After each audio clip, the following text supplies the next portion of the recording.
Arsenal among those chasing one of the division's most highly rated young centre-halves. We'll discuss Edu's goodbye, reflect on his time at the club. Plus, could Kai Havertz be reintegrated before the end of the season? All of that and your thoughts and questions to come from the live chat. Plus more on today's episode of the Chronicles of a Gooner. Let's get into it. Yeah, in terms of the intro, not my finest work, but welcome back to another episode of the Chronicles of a Gooner, the Arsenal podcast with me, your host, Harry Symeou, coming to you on this sunny Friday morning. We've got quite a bit of news to unpack today. I did think about doing this long and in-depth preview of the Brentford game, and then I thought, who the hell is going to want to listen to that? There's plenty of other news to keep us ticking, to keep us going. So we'll get into some of those stories as the show goes on. We're going to sort of pick some of those apart. I've just realized, for those of you watching, that some of the pictures on the back of my wall are a little bit wonky. That's because the guy was round yesterday putting the cladding, the final touches on the outside of the man cave. So I'm assuming when he was applying force to the wall, everything's gone a little bit wonky, but hey, it is what it is. Big good morning to everybody joining us live in the chat box. It's great to see so many of you with us bright and early on this Friday morning. As I said, we're going to try and stick to this regular slot of 10 a.m. We've managed to do it for the second day in a row. That's progress, isn't it? Look, we'll talk about all the stories I mentioned just there in the opener. Bit of Europa League as well. The Europa League quarterfinal first legs took place yesterday. And I thought the Tottenham game was kind of as expected. Tottenham going up against a side that were going to take the game to them and created plenty of chances of their own. But if we're being honest and fair, Spurs really ought to have won that game based on the balance of chances and some of the opportunities they had. And they should be taking a lead to Frankfurt. The fact that they're not could be really, really key. Andre Onana proving Nemanja Matic right. Nemanja Matic called the Manchester United stopper the worst goalkeeper in the club's history. I think he went on to then say recent history, but either way, it's a pretty damning indictment, isn't it, of Andre Onana? And so Onana turns up and drops two clangers. And as a result of that, Manchester United are denied a victory away from home against Olympique Lyonnais. That second leg also takes place next week. But look, we're above the Europa League now. We don't need to chat about the Europa League because we are a Champions League club. We're Champions League quarterfinalists. Hopefully, come this time next week, we'll be referring to ourselves as Champions League semi-finalists, but let's not get ahead of ourselves. Let's say some hellos. We've got the boss in the chat. We've got Hacker, we've got Tom, we've got Afsar, Wesbird, Aaron's with us, Sammy, AJ, Jid is with us, Creambone. I haven't seen you for a while, mate. How you doing? He says, morning, Harry, my good sir. How have you been? I've been good, mate. Thank you very much. We've got Boda Samuel, we've got John, Archangel.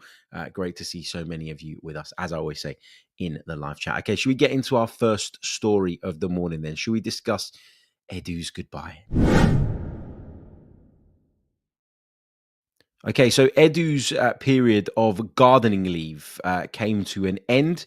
And as a result of that, he took to social media to put out a goodbye message to the Arsenal faithful. Let me read it to you very, very quickly. He says, "Thank you, Arsenal. Thank you, Gunners. With a heart full of gratitude, today, formally, I close one of the most meaningful chapters of my professional life. After 5.5 years, my journey officially as sporting director of Arsenal has come to an end. Joined the club in 2019 as a technical director with the challenge of bringing Arsenal back where it belongs among football's elite, driving a cultural shift to keep competing for trophies and making Champions League qualification the minimum expectation for a club of Arsenal's size. Later, I had the honour of becoming the club's first ever sporting director, a milestone I will always carry with great pride. And throughout this process of rebuilding, you, the fans, were an essential part of everything. To the supporters, my most sincere thank you. The support, the energy, and the connection we felt again in every match was simply special. The Emirates became an amplified version of the old Highbury atmosphere. To have experienced this alongside you is something I will never forget. To our owners, Stan and Josh Kroenke, the board, Mikel, the players, the coaching staff, Per, Claire, all executive team, the background staff, everyone working at the Emirates Stadium, and especially those who welcomed me Warmly in the director's box. Thank you for these years of collaboration and kindness. It was never easy, but our intense work united by a true oh, I've lost myself. That's bad. But a true team spirit made me feel fulfilled throughout all these years. Um, if I'm only now sharing this message, it's because I've been on garden leave in recent months, and out of respect for the club and everyone involved, I prefer to wait until the final official day of my contract to publish this. I wish Arsenal all the best and every success, and I also send my warmest wishes to the new sporting director, Andrea Berta, who now takes on this beautiful role. I leave with a peaceful heart and immense pride in what we've built together. Thank you so much. Lovely message that from Edu Gaspar. Look, we was all shocked when we heard that he was leaving. And, you know, we talked a lot about the project and him being a real kind of key component and key part of that. And so when someone who's played such a huge role in sort of reshaping the football club and has put you on the right path, then doesn't see it out until you get to the end of the path, which hopefully there are trophies waiting for us there. It comes as a shock. It came as a surprise. I was taken aback by it. I was a bit disappointed in Edu at the time. Um, I know that Arsenal made a counter offer to try and keep him on.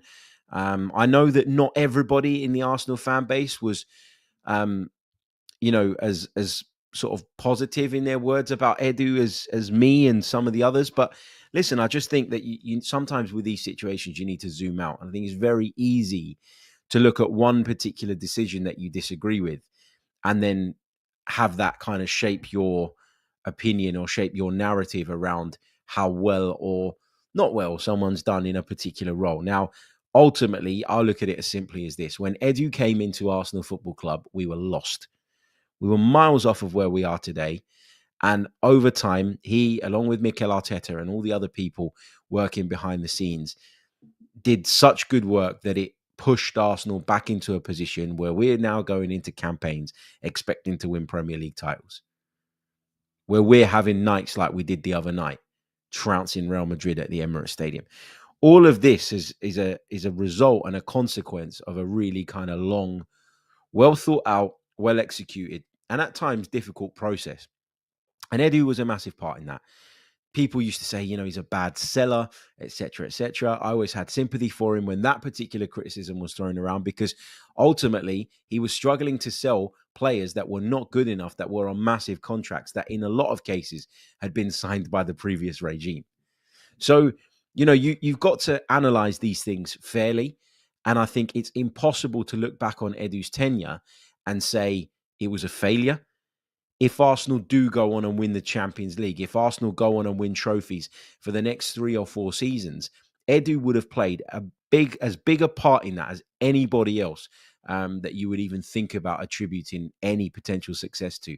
He has been a really, really good thing for Arsenal Football Club. Now, is there an argument that we needed to go with the kind of more tried and tested, that we needed to go and get someone who's kind of been over the line in Andrea Berta to take us over the finish line? Maybe. But again, that doesn't mean that you dismiss the work that he's done. It's kind of similar to the way that I've always looked at Mikel Arteta's tenure. I remember, a little while ago when there were big questions about him again, earlier on in the season when people were saying, we need someone else. We need someone that's going to come in and that's going to just give us that little bit extra, which I thought was complete and utter nonsense, by the way. But by that same token, if that is your opinion and that is your belief, if Arteta was to walk tomorrow and then Arsenal were to go and win the Premier League the following season, you wouldn't be looking at Arteta, or you shouldn't be looking at Arteta and going, see, because he's gone, we've won it. No, you should be looking at how he assisted and how he got you to the point where someone else could take the project on and turn it into gold. If you're turning something, if you're making gold, if you discover gold, someone's got a mine in the first place to find it, right? And Mikel Arteta has done so much. He's done so much work. That you got to give him credit, whatever happens, and the same goes for Edu as far as I'm concerned. As I said, I was shocked when he left. I was disappointed when he left. I felt like the timing was all wrong. And when I heard where he was going, there was a part of me that looked at it and go, why them? Like, why is that a step up? And I get that in terms of the title and probably in terms of the salary, there is that step up. But none of those clubs owned by Evangelos Marinakis' group, none of them at all have the prestige that Arsenal Football Club do. So listen, his own personal ambition has taken him elsewhere and has set him on a different path. I genuinely wish him all the best. Always really, really good to chat to, always very, very open with members of the media, with members of the fan base. And I think, his warmth played a big part in a lot of Arsenal fans that were maybe struggling to feel that connection with the club at the time, getting back into that place where they could really kind of believe again and really support in the right way. So Edu Gaspar, thank you for your service. Wish you all the best. And we've moved on now. And where you got to give the club credit here is because, something like that comes out of the blue. And from what I hear, it did come out of the blue. Like, yeah, okay, he'd expressed an interest in taking on a kind of CEO role at some point. But, the timing of it was completely out of the blue as far as I understand it. You got to then give the club credit because a lot of us, myself included, were sitting there in January going, we need sign-ins. And the reason we're not going to get a sign-in is because we don't have a permanent sporting director in place. Yes, Jason Ato was doing the job. Yes, there was a structure around him that could provide and offer support. But you looked at it and you went, if we had the right person in from now, maybe January looks different. Maybe our Premier League campaign looks different. Who knows? But the club, they didn't bow down and crumble under all that noise. And they didn't end up making a silly appointment or the wrong appointment just to appease the fans. They took their time, but now they've got the best in class in Andrea Berta. And no matter how anti-Mikel Arteta you might be, and it still blows my mind that there are people out there of that opinion, but they do exist.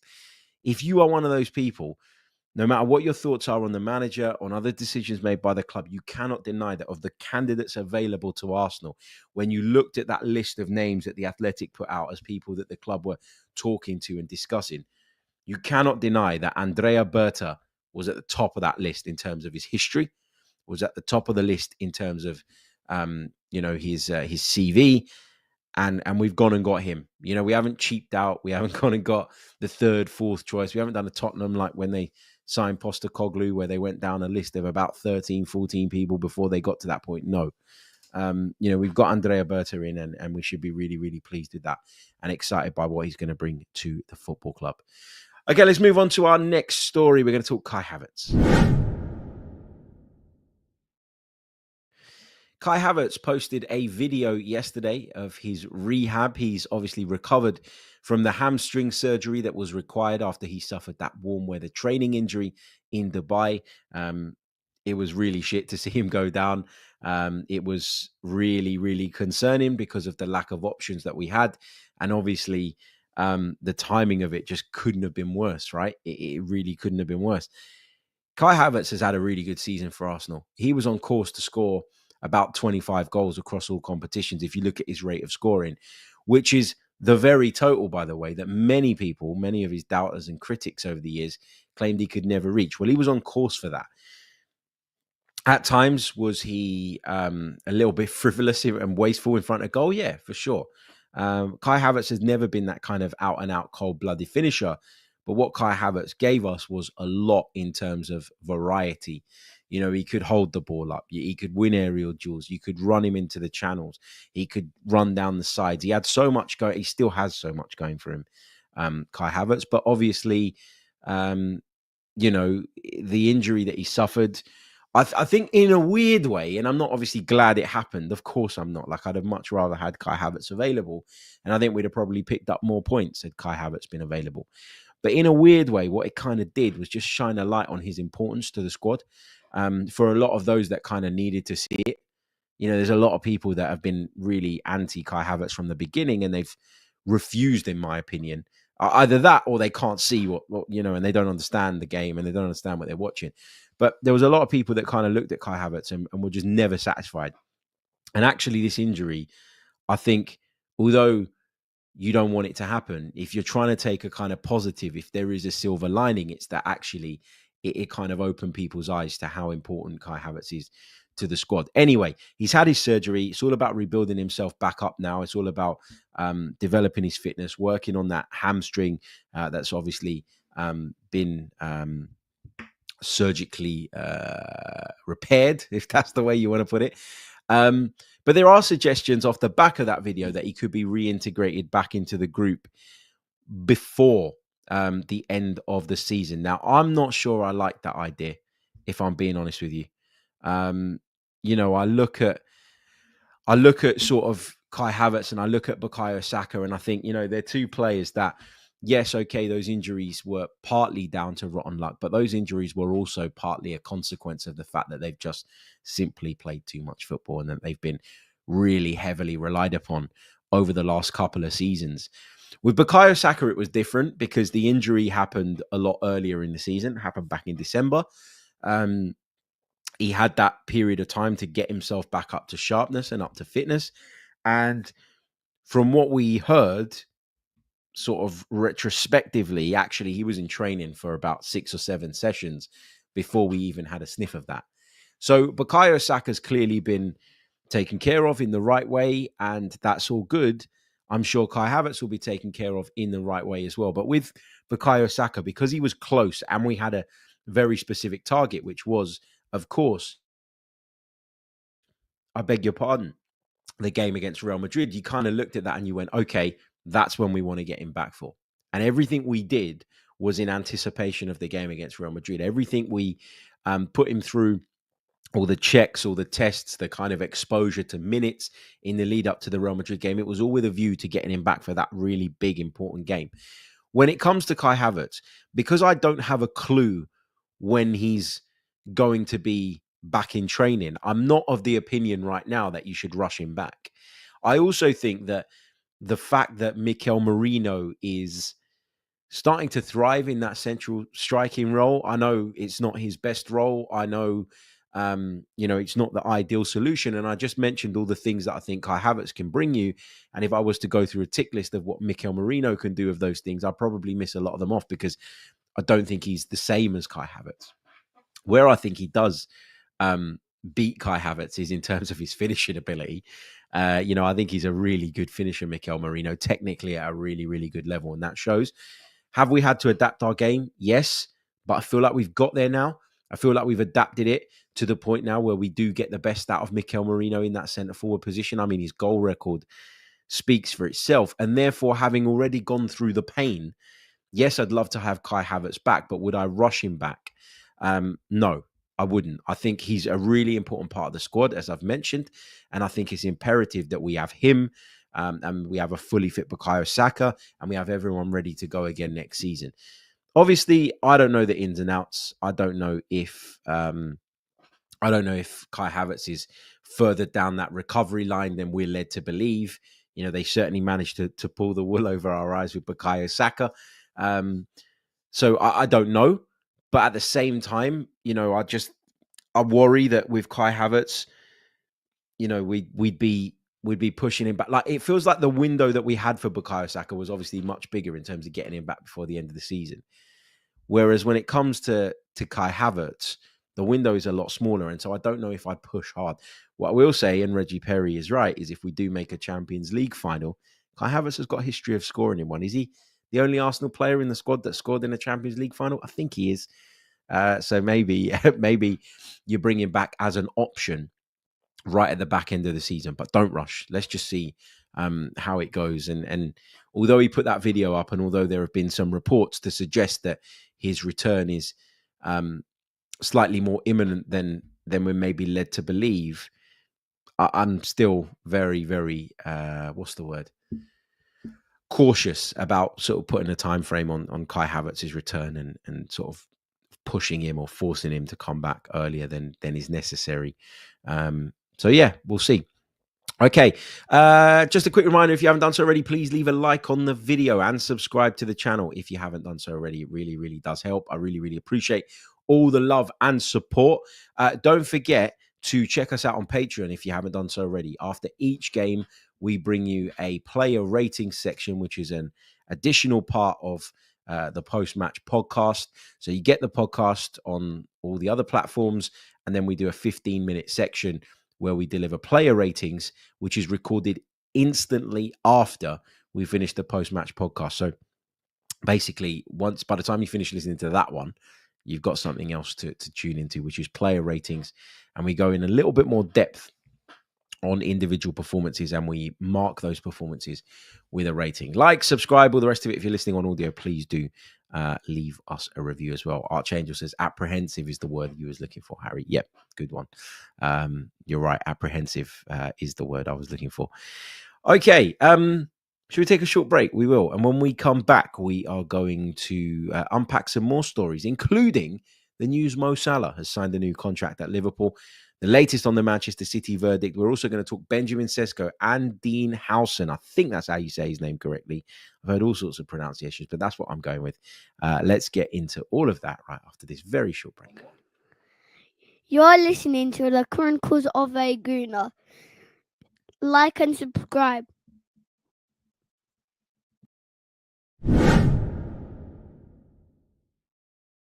That's right. You're listening to the Chronicles of a Gooner podcast with me, Harry Symeou. Make sure you like and subscribe. Really, really important. Okay, shall we start with the Mo Salah stuff? Mo Salah has signed a new contract with Liverpool that will keep him at the club until 2027. I got to be honest, I'm a little bit surprised by this. He was talking earlier in the season as if, he was at his wit's end with Liverpool Football Club. He was performing incredibly, which I think gave him that leverage in those particular conversations. But clearly, at the time, he hadn't felt that Liverpool had got anywhere near his demands. And there was maybe a little bit of posturing from the Egyptian. But, I mean, at that point, I thought it was a real kind of stain on Liverpool that there he was, this guy that was performing at outrageous levels, who's been such a loyal servant to your football club for such a long time, has shown no signs of letting up. And yet there he is sort of midway through the season coming out publicly and saying nothing's happening. And then you had the Trent Alexander-Arnold stuff going on in the background as well. It looks like he's going to leave. Virgil van Dijk, we think, is going to renew as well. So, yeah, it's been, I'd imagine, an emotional roller coaster for the Liverpool fans that were probably quite confident they'd be able to keep him, then went through a phase where they were fearing that he'd depart on a free. And then, there'll be joy on Merseyside today as Mo Salah signs that new deal. Now, listen, I know people are going to take this as me being a bitter Arsenal fan, because that's the most common criticism that gets thrown at me whenever I comment on anything involving other clubs. What I will say, and I think we've seen this happen a lot at some of the bigger football clubs with some of the bigger stars and the bigger names. We saw it happen with Pierre-Emerick Aubameyang. There's a really difficult balance that you need to strike in a situation like this if you're Liverpool Football Club, because the demand from the fan base with regards to giving a player of Mo Salah's status a new contract is going to be there. The idea of losing one of their greatest players of all time, in my opinion, certainly their greatest player in the Premier League era, as far as I see it, the threat of losing him on a free, it will cause panic and it will cause frenzy and it will lead to people being really hypercritical of the football club. But as a football club, I think you've got to find this balance. You want to keep the fans on side. You want to do what is perceived by them to be the right thing. You want to do the right thing by the player who's been an incredibly loyal servant and a very successful player for you. But at the same time, when you're giving players these big money contracts, you're signing them up on those contracts based on what they're going to deliver over the course of that contract, right? So Mo Salah signed for, as I understand it, another couple of years. When you give him the big salary, when you commit vast amounts of money to this, it's got to be because you believe that you're going to get a reward out of Mo Salah. You're going to be repaid in that over the course of the next 2 years. It should never be about what they've done in the past. Now, of course, the personal relationship comes into things. Nostalgia comes into things. The warmth that you feel to a particular player. Sometimes you feel like you need to reward their loyalty. I get all of that stuff. But we've seen so many clubs give players in the latter stages or twilight of their careers big money contracts only for them to drop off a cliff once they've signed it. Not because they do it deliberately, not because they up their game because they're desperate to get a new contract and then just think, oh, screw it, I don't care anymore. I know that's what a lot of people would put it down to. I don't put it down to that. Naturally, people decline in terms of their footballing ability, in terms of their physical ability. People decline as they get older. And Mo Salah is at that stage where he's right at the top. Like, can it get any better for Mo Salah? Probably not. So there will be, I'd imagine, in the next couple of years, a bit of revisionism around this where people sit there and say, oh, Liverpool might have been wrong to give him that contract or that sort of money. And if that is the case, because there is a drop-off, it won't be because Mo Salah's down tools. It will be because Mo Salah is at a different stage in his career. And I think it's really, really important that people kind of remember that and note that when they're celebrating these types of contract signings. Yes, it's good news on the whole because we haven't really seen signs of a decline yet from Mo Salah. But will you look at that deal the same in 2 seasons' time? Maybe not. Who knows? Hindsight is a wonderful thing. But my point here is, yes, it's big for Liverpool. Yes, they're going to celebrate it. Yes, Mo Salah is rubbing his hands together and laughing all the way to the bank. His quality so far deserves that kind of deal, deserves the extension, etc., etc. But is that level going to be maintained over the duration of this deal? That's the big question you always have when you see these big contract signings. Elsewhere, I just want to really briefly touch on what's going on with the Manchester City case. So there was a bit earlier on put out by, I believe, the Telegraph. Let me just double check that. I want to make sure I'm crediting the right people. Telegraph Football exclusive. An announcement of the Manchester City versus the Premier League 115 case had been mooted for spring. But the complexity of this case means that the verdict is not imminent. So the verdict on this 115 charges that have been put to Manchester City is unlikely to come before the summer. Now, it's not a major delay. Like we all expected, I think, April, May. If it comes June, July, like, is it the end of the world? Probably not. But what I would say is that this thing has just dragged on for such a long time. And I'm not saying this as an Arsenal fan that's competed with Manchester City that, I want them. Listen, ultimately, we can all sit here and have opinions on this. And I know there's a lot of people that if you ask them their opinion on this, they'd say guilty without even fully understanding the facts, without maybe even taking the time to understand the complexities and the nuances of it all. Truth is, I don't know. I don't know if Manchester City have broken the rules. I don't know if Manchester City are guilty. What I want is the right outcome. Because as a football man, first and foremost, if they are innocent, I think it's wrong to tarnish everything that they've achieved based on an accusation that could never be proved. So you have a promise from me that if they are acquitted, I'm not going to sit here and bang on about it for the years to come if they then go on to dominate again. Okay, does that 100% mean that they were innocent, or does it just mean that those going in pursuit of them were unable to prove it? Yeah, okay, but what's the point in having a justice system if you're going to just ignore the verdicts and, draw your own conclusions based on very little knowledge and very little evidence? That's my thing with it all. But what I will say is, as far as the Premier League are concerned, the longer this goes on, the bigger the stain this is going to leave on the Premier League as a competition. And that is undeniable. That is undeniable. People for a long time have been talking about this. People have suggested that they've lost interest in the Premier League, partly as a result of this. It's been a factor.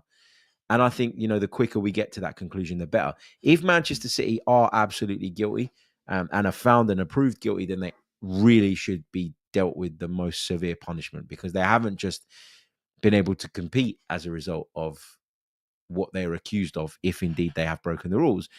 They've managed to dominate as a consequence of it, which makes a mockery of the competition. So there's the one side is, look, if they're innocent, then you can't keep holding it against them forever.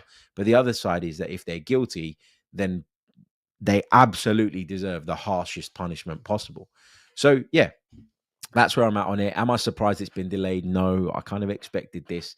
I anticipated this. We expect them to tie those that they're up against in court up in knots over and over and over again. They're going to appeal everything, every little detail, as they're within their rights to do. And so this was always going to be a slow burner. And that indeed is proved to be. Okay, we're going to move on. We're going to talk about a couple of transfer targets or rumored transfer targets now, right after this. Welcome back to the Chronicles of a Gooner podcast. If you haven't done so already and you're watching us on YouTube, please leave a like on the video. It really, really does help. Also, subscribe to the channel if you're new. That also is a massive, massive help. If you're listening to us on audio, whether that's Apple, Spotify, or any of the other platforms, then again, do your bit. Leave us a review. It really, really does help. Tell your friends about the Chronicles of a Gooner podcast. Right, let's talk Dean Huijsen. I'm not sure how you pronounce it. I probably should have done a bit of research into that before coming on the podcast this morning. But the thing is, I've heard two different sort of pronunciations. I've heard Huijsen and I've heard Huijsen, and I'm not sure which one it is. I'm going to go with Huijsen. No, am I going to go with Huijsen or Huijsen? I'm going to go with the decisions I got to make live on the spot. I'm going to go Huijsen, I think. That's what I'm going to go with. Look, according to David Ornstein, he was doing a Q&A yesterday over on The Athletic, and he said that Arsenal are among the clubs interested in the player. You know what? Hackers convinced me in the chat. I'm going to go with Huijsen. Look, he's a player that has been really kind of sought after for a few months now. We've heard a lot about him. His performances have been impressive. He's gone on international duty, made his debut, been really good as well. And so his stock is rising and growing all the time. Arsenal are among the clubs interested in him, but there are a number of other clubs that have also expressed an interest. According to David Ornstein, Chelsea, Liverpool, Newcastle, and Tottenham, as well as the Gunners, have all met the players' representatives. He's got a release clause of £50 million, which makes it kind of straightforward in terms of dealing with Bournemouth. He wants a swift outcome. Bournemouth want a swift outcome. And let's just take a minute, by the way, to highlight what absolute genius this is, by the way, from Bournemouth, because they've gone and plucked him out of nowhere, essentially. He was in Italy before. They've gone and plucked him out of nowhere. They've brought him to the Premier League. They've developed him. They've put a £50 million release clause on his name. And they now stand to earn £50 million, almost total profit on this young man at just 19 years old. And we talk a lot about the Premier League and its competitive nature and what that's down to. And often people sort of refer to the TV money as being the really kind of big factor. But, they signed him for about 10 million quid, something like that. And so they're going to make 40 million profit on a 19-year-old lad.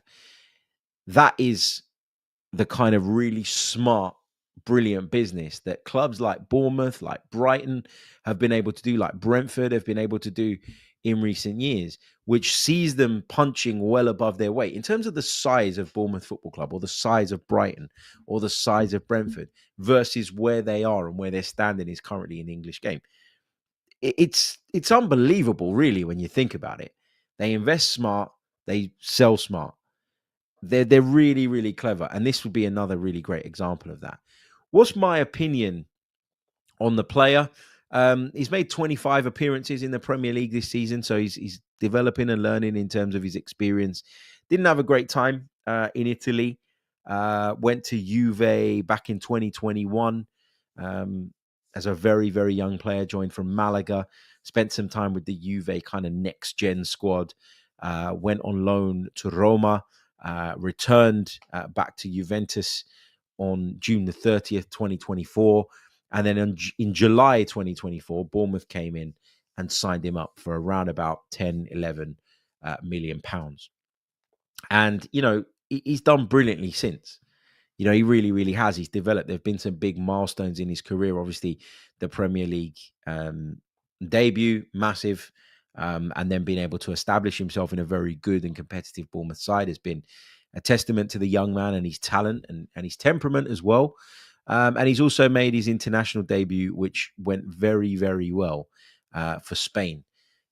So he's made a senior appearance for the Spanish national team as well. Now that in itself instantly shoots your value up, right? Reigning European European champions, and he comes into that squad and doesn't look out of place.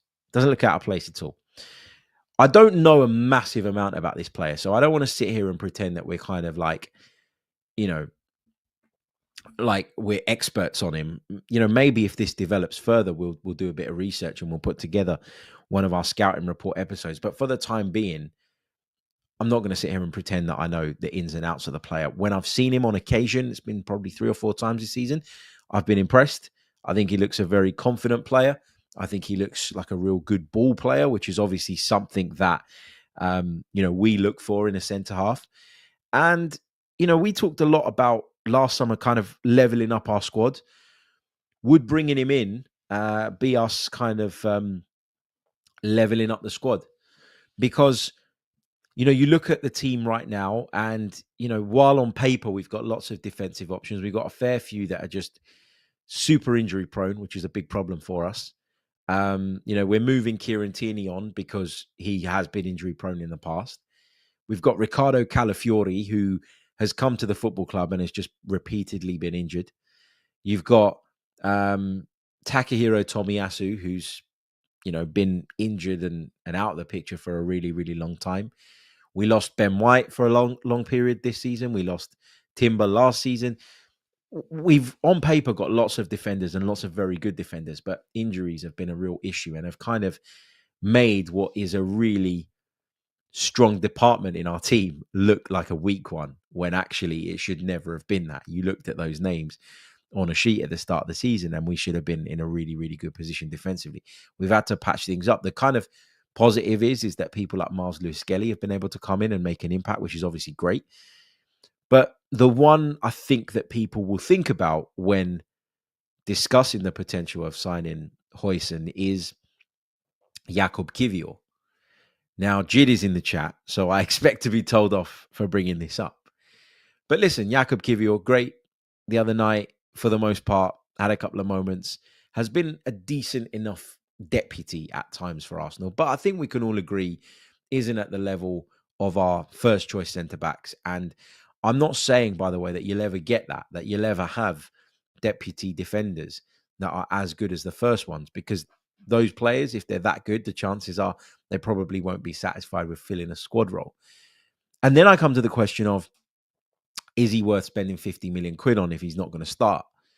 Well, again, it's about up-leveling, isn't it? The entire squad.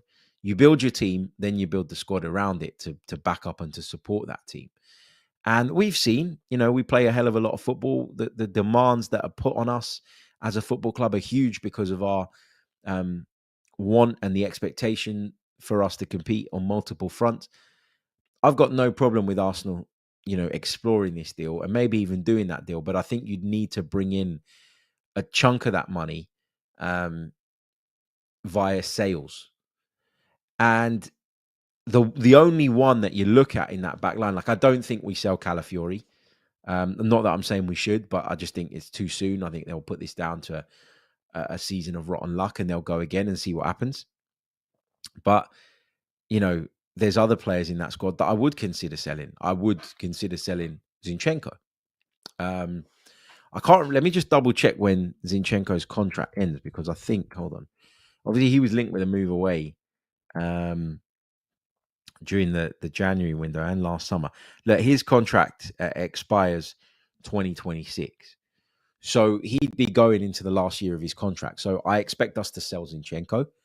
I don't think there's a role for him at Arsenal anymore, as harsh as that sounds.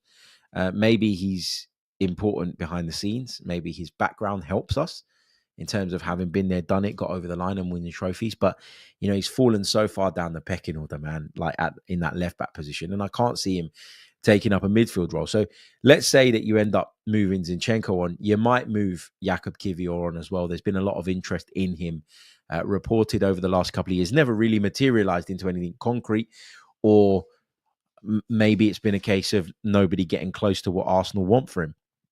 But you sell a couple of players and you generate sort of 20, 25 million, all of a sudden that 50 million release clause looks fine. because then you're only paying essentially 25 million. And again, you'd be saying, well, you're shrinking the squad because you're losing 2 and you're bringing in 1, and I get that.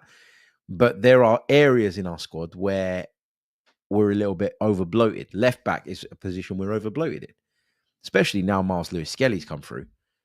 Kivior isn't getting into the side as a centre back when Gabriel and Saliba are fit. Can you see him as a left back option? Yes, we've used him as that before. But then Calafiori's there. Zinchenko's there. Tierney's there at the moment. Miles Lewis-Skelly. There's a lot of options in that area. So if you lose 2 from an area in which you're over bloated to prop up another area, I think that's okay. Also, Timber can play there too. Let's take some of your comments on this. I knew that people were going to get on my case when I mentioned Jakub Kivior, but he's the one that constantly gets linked with a move away. He's the one that there's interest in from Italy, and he will probably look at it, depending on what happens for the rest of the season, and say, look, I believe myself to be a really good centre-back. I've tested myself against the very best, and I've done okay. I'm better than being a bench warmer. That it might be his decision as much as anybody else's. Gary Griffin says, I do think we need to show a little patience with Kivior. Gabriel made plenty of mistakes in his first 18 months. If Kivior can maintain the level of performance that he did the other night, then we should give him time. Jid says, Harry, you made a point then crushed it right after. You don't trust Kivior as a deputy because he's no Gabby, but then go on to say no deputy will be as good as Gabby. Then you say Kivior has been. No, but this is where you're getting me wrong, and you've been getting me wrong for a few days on this. I don't expect him to be as good as Gabriel Magalhaes. I don't expect anyone to be as good as him because I think he's been Arsenal's best defender this season. I think he's been elite, superb, fantastic. I don't hold Jakub Kivior up to those standards. I don't. But the difference between a Kivior and a Huijsen is that Huijsen is someone that, based on the little we've seen, and I agree it's a small sample size, and the people that would be making this decision, I'm sure, would be far better versed on the player than me.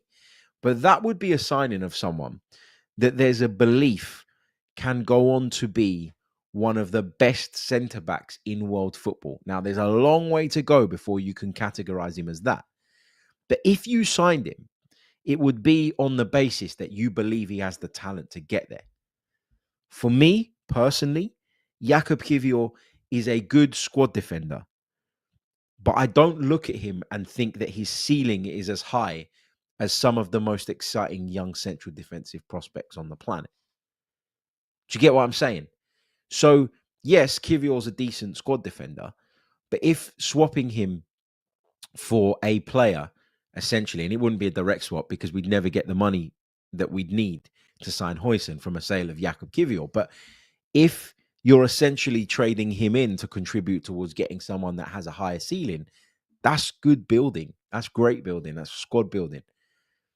So that's my point. I'm not like, and my reservation about signing Huijsen would be, will he get that opportunity to develop? Because he's clearly below your Gabriels and your Salibas. Or the flip side of that is, well, if he's showing that talent and he's really, really good and fantastic, then will that lead to Mikel being a little bit more open to the idea of rotating at centre back and giving Gabriel and Saliba the breathers as and when they need them, and therefore reducing the risk of the type of injuries that we've seen our team suffer recently? Gary Griffin says, look, if it was Huijsen or Kivior, it would be Huijsen all day. I'm just saying I think Kivior is better than people think. I do think that Kivior is better than most people think. I do. I do think that people are super critical of him. And, people have concern that sometimes is unfounded.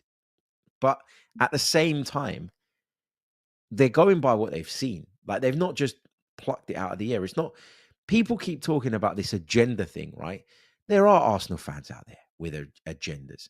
There are people out there that, look at a certain player, make their mind up very, very early, and out of pure stubbornness, they're never going to budge on that opinion. Granit Xhaka was the greatest example of that we've probably ever had in terms of a player that came in. People made their minds up on him very, very early. And even when he was one of our most important players and dominating midfields and scoring goals and creating and showing that passion and fight that we'd all been longing for such a long time, those same people refused to give him any credit because they'd made their minds up. I'm well aware that those types of opinions do exist and will continue to exist.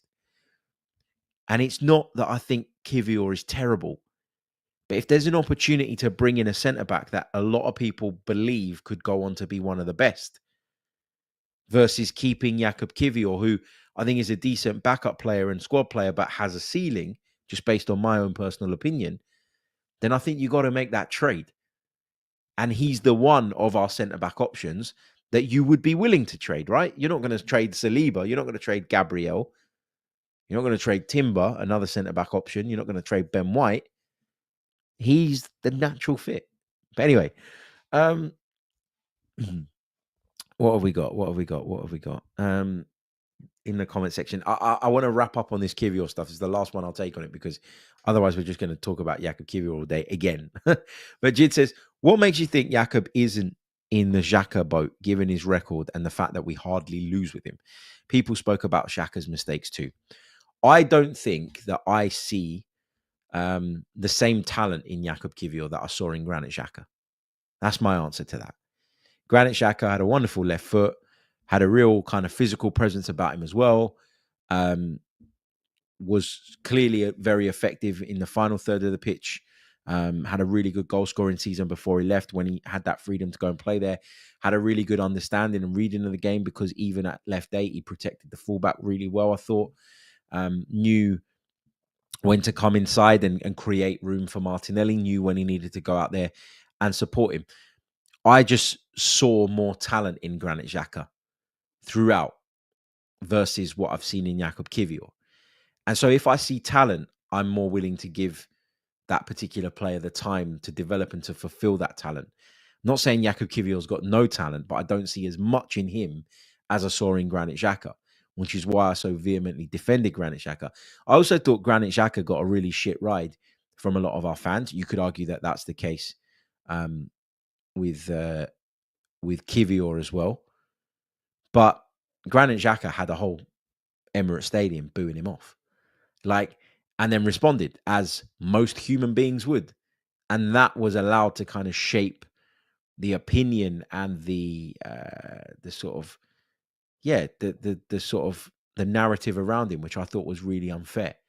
Kivior's not had that kind of adversity to deal with.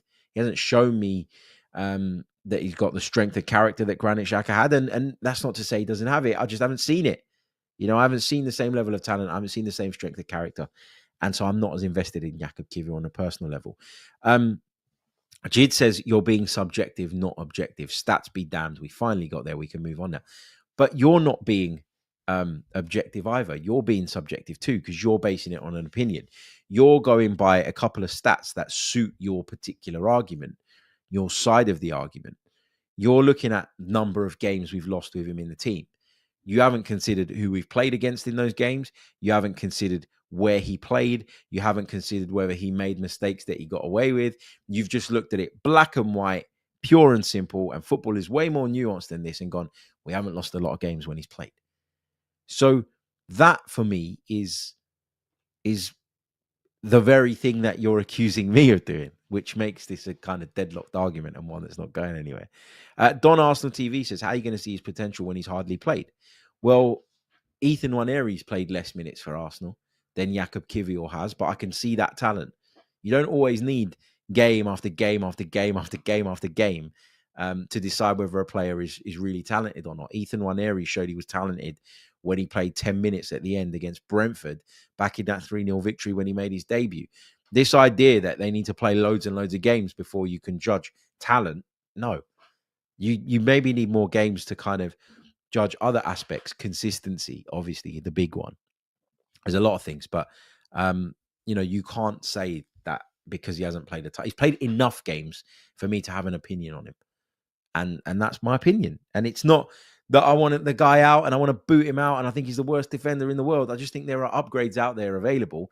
And we were on the subject of Dean Huijsen, however you say it. And he, for me, looks like a player that has a higher ceiling than Jakub Kiwior. And so if we made that change, I wouldn't be against that. In fact, I think that's a pretty good move. Okay, one more story we're going to touch on, and then we'll take some of your questions. If you've got questions, get them in the live chat so that we can start rounding them up while we just very, very quickly focus on our last story. Let's do that now. Okay, so we read a little while back that Arsenal were having maybe second thoughts about Benjamin Sesko, one of the striking options that's long been linked with a move to the mighty Arsenal. And David Ornstein backed up the report that was initially written by James McNicholas, Gunner blog, a little while back, in which he said that, Arsenal have some reservations, as I say, about the player's suitability. Listen, I've been saying it for weeks, maybe even months. The signing of Benjamin Sesko would represent a big risk.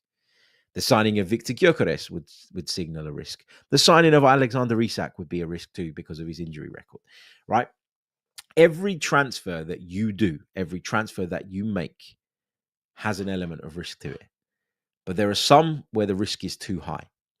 And it's why I've kind of moved from believing that Sesko might be the best option to now feeling like Victor Gyökeres is probably the better option. And the reason for that is risk versus reward, right? Benjamin Sesko probably has a higher ceiling than Victor Gyökeres, based on what people tell me. I don't think that I see as cold-blooded a finisher in Benjamin Sesko as I do in Victor Gyökeres, but I think Benjamin Sesko has some attributes that elevate him potentially above Sesko in terms of his ceiling. One of the reasons I didn't want Gyökeres before was because I didn't want us to pay 100 million euros for him. I thought that was an extortionate amount of money, a silly amount of money, and I didn't think that the player was worth anywhere near that. RB Leipzig are said to want about 65 million quid for Benjamin Sesko, and it's been reported recently that Victor Gyökeres would be available for a similar price because Sporting have lowered their demands.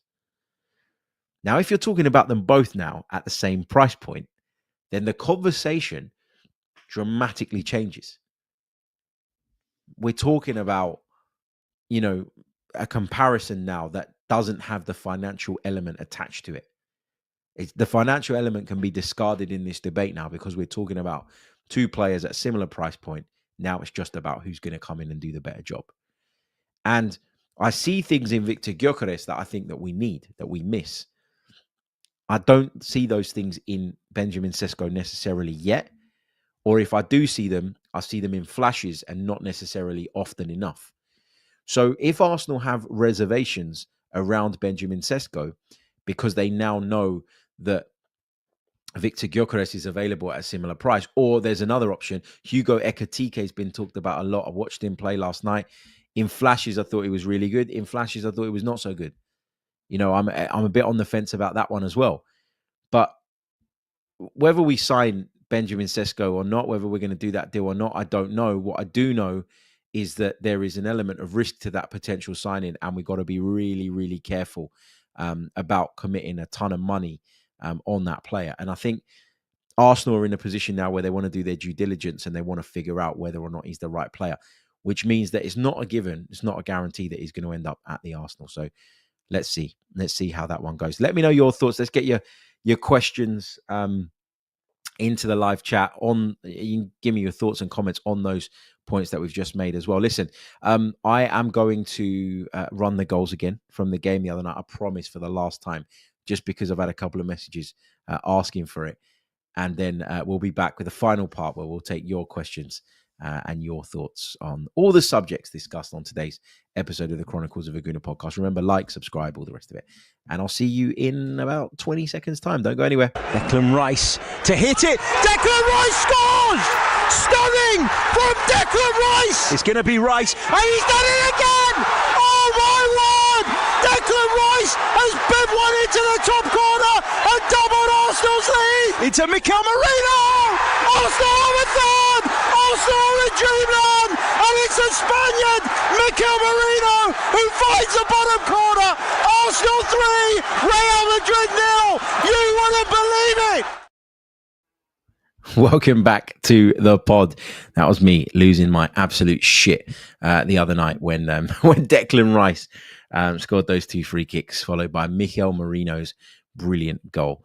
Okay, shall we get then some of your thoughts? Aaron Talks Arsenal says Sesko is still a project. Kwame says Gyökeres is so clinical with his finishing. It's no wonder that he's a target. Hacker says Ekatike has intelligence more than being physical. I'd bet he'll have a brilliant career. I think that's a really interesting point on Ekatike. And we did this kind of profiling, didn't we, a little while back when we did a comparison of the 3 strikers. And I did make the point at the time that I felt he was the most similar to Alexander Isak in terms of that intelligence and that style. Whereas Gyökeres and Sesko are a little bit more of your sort of traditional number 9s, if that makes sense. So yeah, I do think that Ekatike is probably the closest in profile to Alexander Isak. And so if that's what you think we need as a team, then that's the player you should be going after. But yeah, it's a really interesting debate. It's a really interesting conversation for sure. Let's move on through the live chat. Just going back to the other night, we can't overlook that. We're going to be talking about it for years to come. So what's wrong with talking about it a couple of days later? Andrew says, some experience the other night, Harry, felt like there was a second pause after each goal until people celebrated because of the shock. Absolutely, for sure. What else have we got? Ra says, your thoughts on Kai returning early. Are the stars aligning for glory? Look, we discussed it at length earlier on in the show. I don't think he should be rushed back. Hey, if we do all the right things and we get him into a position where he's available for the latter stages of the season, and we're in with the shout of winning the Champions League, and he can help bolster our options, because I sure as hell would rather bring him off the bench than Raheem Sterling, with all due respect to him. Then great, let's get him back. But I think his well-being should be the first thing that we consider in this. And we'll see how it goes and how it develops. Okay, there's a massive either wasp or bee in here. I'm not sure. But I've opened the doors.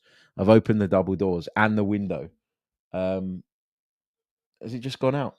I think it might have done, because I can't hear the buzzing anymore. That was maybe the loudest buzzing I've ever heard. I was wondering if it was coming through on you guys' feed.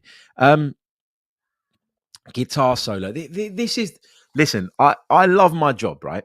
I love my job. I'm extremely fortunate to get to cover Arsenal for a living. I'm extremely fortunate to have a platform as amazing and as well supported as this. But this is where I get frustrated by people's comments. I said that for me, we were talking about Kivior versus Xhaka earlier in terms of players that maybe get a rough ride in terms of the perception of them. And I said that I saw personally more talent in Granit Xhaka than I do in Jakub Kivior. It's part of the reason why I was willing to stick with him a bit longer. And because of everything that went on, I saw a real character in Granit Xhaka, and that also won me over. The way he came back from that, I just thought was incredible.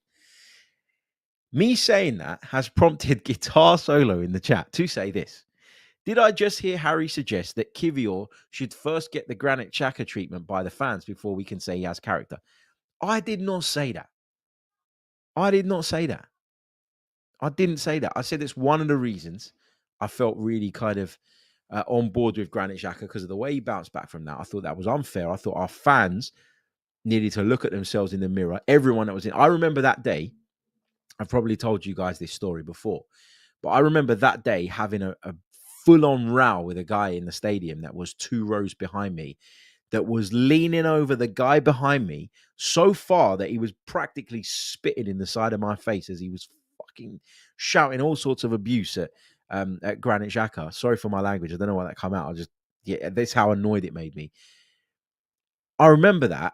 And I turned around. I was like, mate, you're a disgrace, mate. That is our own player. You are a disgrace. And I remember getting into a full-blown row with this guy to the point where I thought he was going to jump down a couple of rows and want to scrap it out. It was awful. It was awful. Now, that is something that happened in Granit Xhaka's Arsenal career. And his response to that told me quite a lot about him. I didn't say that we should do that to Jakub Kivior. I was outraged by the fact we'd even done that to Granit Xhaka. But what it gave me was an insight into Granit Xhaka's character. Now, I haven't got that with Jakub Kiwior, and I've never actually questioned his character, by the way. If you've heard me question his character, find me the clip and I'll send you 100 quid, because it's just not something I've done. I've questioned his talent, and I can judge his talent based on what I see. I haven't got anything to say that he's a bad character or a good character.